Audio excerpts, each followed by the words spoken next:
that's all you can ask for. And today we played together, we played hard, we on the glass more, and the result was a lot better for us in the last couple games. And Lonzo, you've kind of been away from playing for the home team for years now. Do you look back on that in any kind of way, in any kind of feeling, or since you're so removed from it, is it really no longer a big deal? I mean, did it mean something, or do you? I think it was part of my journey, but like I said, it's always nice to be back here and playing in front of my people. LA is rocking me since the beginning.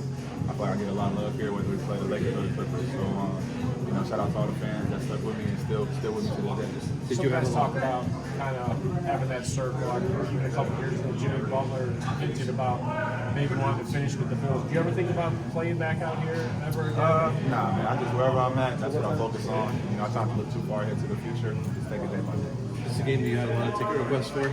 Yeah, for sure. Anytime I come back home, it's a lot of fun for sure. What's it like playing? I mean, in LA, you used to play in Staples Center. This is obviously a brand new arena. Yeah, actually, I like this arena a lot. I know I didn't shoot too well today, but shout out Balmer for thinking about it. It's probably the best locker room away that I've ever been in. So stadium is definitely, you can tell a lot has been put into it, and shout out to him for doing that. You catch yourself looking around, like the Halo board or that little wall they had by the bench? Yeah, a bunch of stuff that I've never seen. Fireworks and stuff before the game, that little circle thing above the rim, above the court.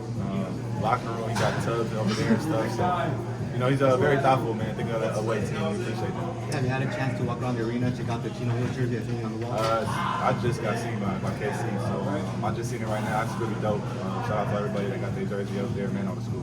Hey, a couple of years ago, Lonzo, you had the Bulls as a #1 seed in the Eastern Conference. So what are you trying to do this year to be a leader to build them back up to that team this upcoming season? Just try to play the right way, man. Take it day by day, game by game, and we keep improving each week. First off, shout out to the IE, Baseline League. You and the Ball brothers are on a legendary run right now. Do you feel like a lot of people kind of owe you and your family an apology with all the negative commentary? Can you speak a little bit about that? I don't think so. I think everybody's entitled to their opinion. Some people like us, some people don't. It doesn't really change my life. So I'm just blessed, and I thank God every day, and I go out there and try to be the best me. What did you see with Zach came out?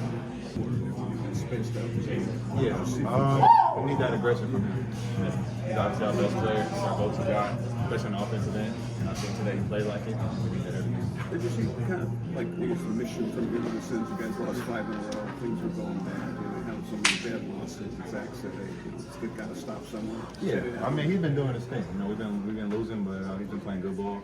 And today he caught a good rhythm and carried us for the win. Third quarter, it came out, it almost looked like a mission there. Maybe 5 losses in a row. Yeah. And it was in a sense that somebody's got to step up and do something here. I think coming out of halftime, we felt pretty good about how we were playing, but just we usually end up giving up the rope in the third quarter or at the end of the third. So I just wanted to be a little more aggressive. I told Casey the same thing. I felt like I was doing good in the first half, but then in the third, I just wanted to try to pick it up a little bit more. How much of the result of that is what's been happening, the results lately? Tough losses. You get to a certain point, you're like, we got to get a win. Playing up and down, we had a really good stretch early on, and then we, really hit a rut. So it feels good to get a win, and we got one more against a really good team. So we hopefully keep the same game plan, keep the same high hopes, and just keep carrying over. Is that like your mindset coming out at halftime? You're saying, because you're going to be in actions and say, look, I've got to, step back 3. You got to do some of these things. The first half really gives you the game plan on how they're guarding you, and blueprint of okay, how now can I attack? And some games is going out there being not a decoy, but a little bit more creating for others. And I feel like today was just try to be a lot more aggressive and try to get us more belief. How about the one with Taylor Horton-Tucker came out, looking to shoot field goal? We haven't seen this many shots from him lately. THT is so good. I think we're lucky to have a guy like that on our team. It's been in big time games, won a championship. It's really good to have somebody of that caliber coming off the bench, and whenever he's able to play, helps me out because he's one of the guys that can get to the lane and create a shot for himself for guard defense. So he gets in the game, let him do his thing. He knows what he's doing. He's a pro. First time you've been in double-figure free throws all season. Anything go into that, or just getting calls? We finally got a couple calls, man. So a couple sweep through moves.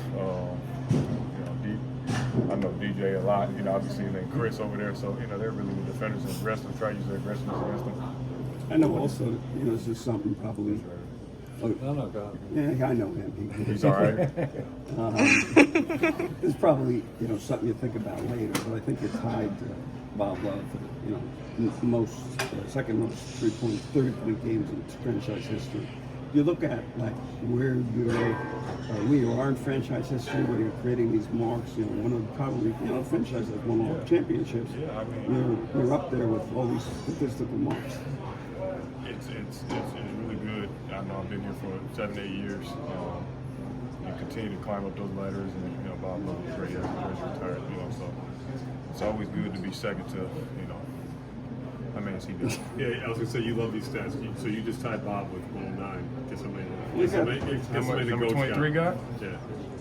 You're usually At least 500. You know, you're very good at this stuff. You're 4 times as many. 537. 537. Yeah, see, like the guy wasn't real. So it's good to be second to him. It's damn near like you're at first sometimes. He never passed. MJ? If I was him, I wouldn't even. Zach, what do you think were the major turning points of your recovery that enabled you to play at this level of season and obviously be more available? Just health and you know, last year, you know, dealing with the injury was tough, you know, and then still trying to battle through it and play.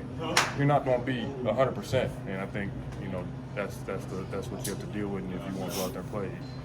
It's tough.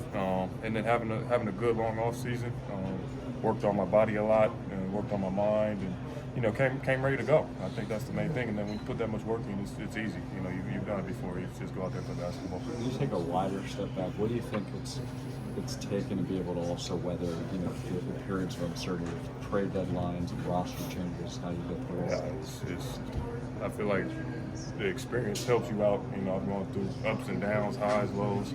You know, you can only control what you can, and the thing that you can't control is your mindset of going out there with the team, playing the way you can, playing as hard as you could, and then also, you know, off the court, having a good mindset as well. You know, first and foremost, I'm a husband and a father, so that helps me be in the right mindset every day because they don't care at all. If you have 35, 15, 5, you gotta go home and be there. So I think that always keeps me back in it. Zach, you come to LA usually playing Staples Center. It's obviously a brand new stadium here. Just wanted to get your thoughts on it. This place is off the charts. It really is. You know, yeah, you know, I pulled in today. We had our own parking bay. I was like, oh wow, like, you know, the weight room is off the charts. We got a locker room that looks like a home locker room, and then you go out there and you know the screen is ridiculous. It took a little bit. I think in the first half it took a little bit for me to figure out my depth perception there. Yeah, because it's a big arena with the scoreboard out there, but it's beautiful, man. They did an incredible job. It's the best, you know, looking and high tech arena I've seen. So. What do you think of that wall of fame? I mean, you shot some free throws into that second half. I missed 2 in the second half. You know, I don't know if it's because of them or it's because they went in and out. So I think they're trademarking it for saying that it's a lower percentage. So that's what they told us. Yeah. Hey Zach, what's the key to the second part of the season? What's the key for the second part of the season going to the next part of the season? What's the key for the Bulls to kind of get back into that playoff picture for you? No more 5 games till I stuck in the win, that's for sure. And then, you know, just try to be consistent all 48 minutes. You're never going to be perfect, but try to figure out a way to be as close as you can and not have as many, you know, low moments during the game. The Clippers are a very good defensive team, even without Kawhi. Yeah. They didn't have Zubac. What was the defense giving out there that kind of made it, I don't want to say easy, but kind of got to the 30 points? It wasn't easy at all. You know, like I said in the first half, I think I had like 9 in the first. It was just trying to figure out, you know, how they were guarding me. Chris Dunn, one of my good friends I played with, a hell of a defender, could have been an All-NBA defender a couple times. Derrick Jones Jr. the same way. Norman, really good defender. They made it tough. In the second half, I was able to just get some separation, get some easy baskets at first. And then, you know, I think, you know, traits take over when you start seeing the ball going. Zach, you went through Maybe the closing minutes weren't the most spectacular defensively, but you did hold that team under 100 points. Especially in that first half, did you feel like you were a little bit more engaged at that end? Yeah, I mean, I really felt like, I don't want to say the entire year, but certainly in a while, I felt we looked desperate on the glass. You know, we looked desperate in some of those things that we talked about that we can control. You know, we did a good job, which one of the problems has been taking care of the ball. We did a pretty good job of taking care of the ball. We did have a few turnovers, but we, for the most part, did a fairly good job there. And then, you know, we were much better on the glass. We had some moments too where we missed some blockouts, but I thought the physicality and the compete rate around the rim was much better. Now, I also understand they're smaller, right? They didn't, you know, Zubac being out and then Bamba not, you know, playing limited role, but still they're coming. You know, and the biggest thing to me is, you know, were we putting bodies on people? I felt like we had a little bit of a desperation to try to do that.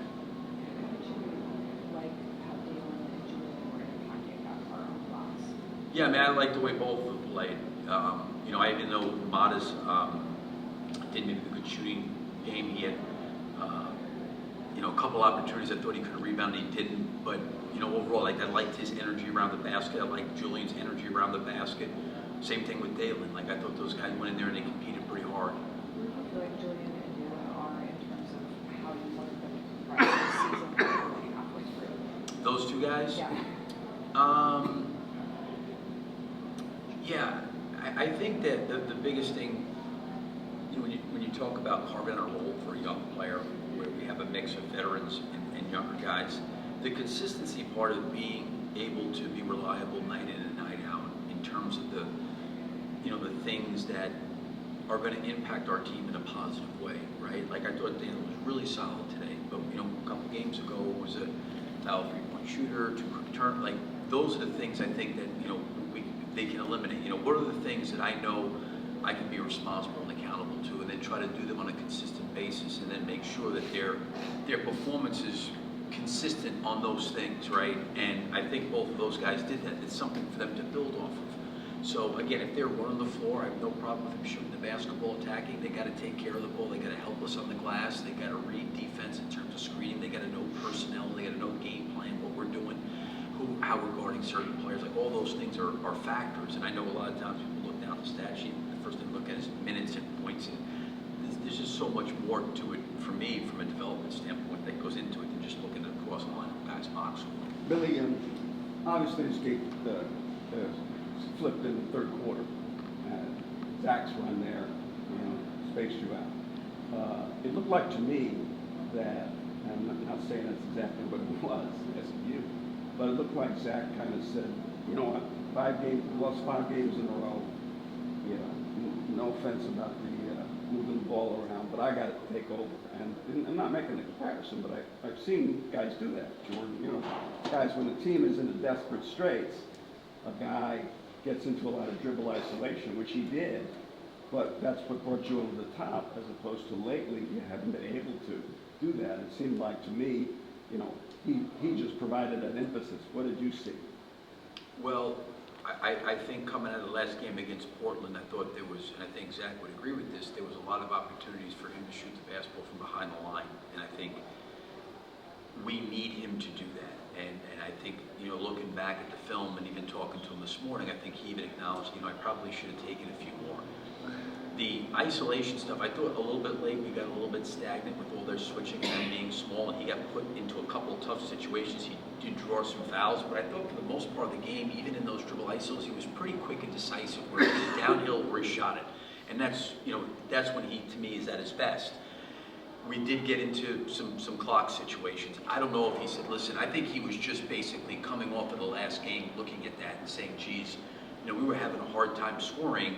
Wasn't a good scoring night, and on top of that, I really bypassed a lot of opportunities to really take some threes and take advantage of some long closeouts. So I think his mind was like, I can't let that happen. I'm going to go out there and be aggressive, and we need him to do what he did tonight. Not so much the last 2 minutes or 3 minutes where we got bogged down, but during the course of the game, I really liked the way he played. John, also. I'm sorry. Well, I also wanted to ask about Horton Tucker. He came out looking to shoot. I think he had 7 field goals early on, first quarter or into the second quarter. Is that something that got said? I mean, what? Yeah, I mean, he took a lot of shots. I mean, I'll tell you exactly what ended up happening. You know, we come out of the Portland game, right? We take 29 3-point shots. And I know you're not a big fan of the threes going up, but for us, we have to take them. You know, when you look at that, we turned the ball over. And then also on top of that, we got killed in the backboard. We have no chance if we don't take our opportunities. And I'm not talking about just jacking threes. I'm talking about, I cannot tell you the number of threes in the Portland game that we bypassed. And it led to always something not very good. I think Casey mentioned to me, the ball looked like it stuck. There was really, balls usually, that's exactly what happened. Because what happened was guys were bypassing shots and opportunities, and they're holding it and driving it, and then all of a sudden we're getting stuck. So I think the message tonight was like, you are open, shoot the basketball. Don't complicate it, and I think that's where Zach became very aggressive, and even when Taylor got in there. Modest took his shots. He was 1 for 6. I liked the way we tried to play. We were aggressive. We have to play that way. Now, I don't want to take bad shots. I want to generate good looks. But the last game against Portland, I didn't think we were even close to playing identity-wise how I think we need to play to give ourselves an opportunity and a chance to compete against teams.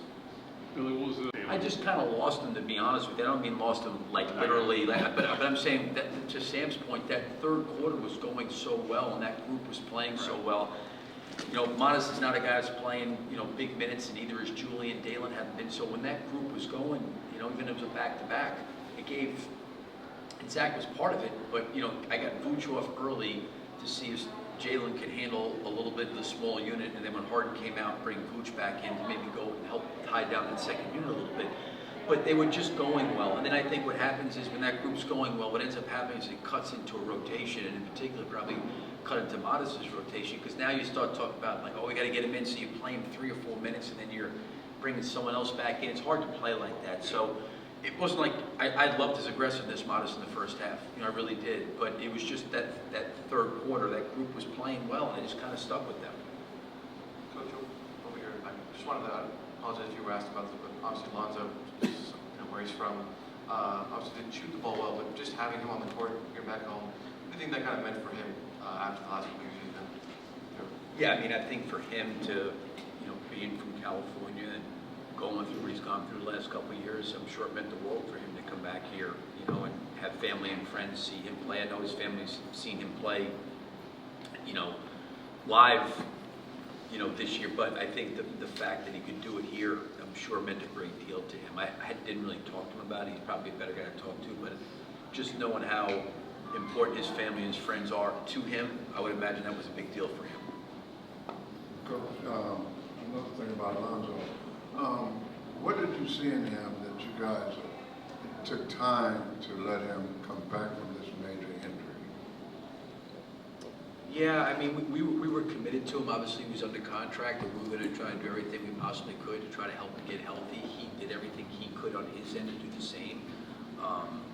I was just, and we were all happy that, he was able to get back and really be a consistent contributor to our team, because I think 2.5 years ago, no one knew what was going to happen. And I think it speaks volumes not only of his recovery and rehab and what the doctors did and getting him back on the court, but I also think it speaks volumes to his resiliency and toughness mentally to fight through that, because he really was on an island by himself. He was away from our team, he was in rehab. That can become very lonely, and it wasn't like that went on for like 6 months. That went on for like 2.5 years. So I'm just happy for him that he can be out there playing. Thanks, Coach. Okay, yeah, thank you.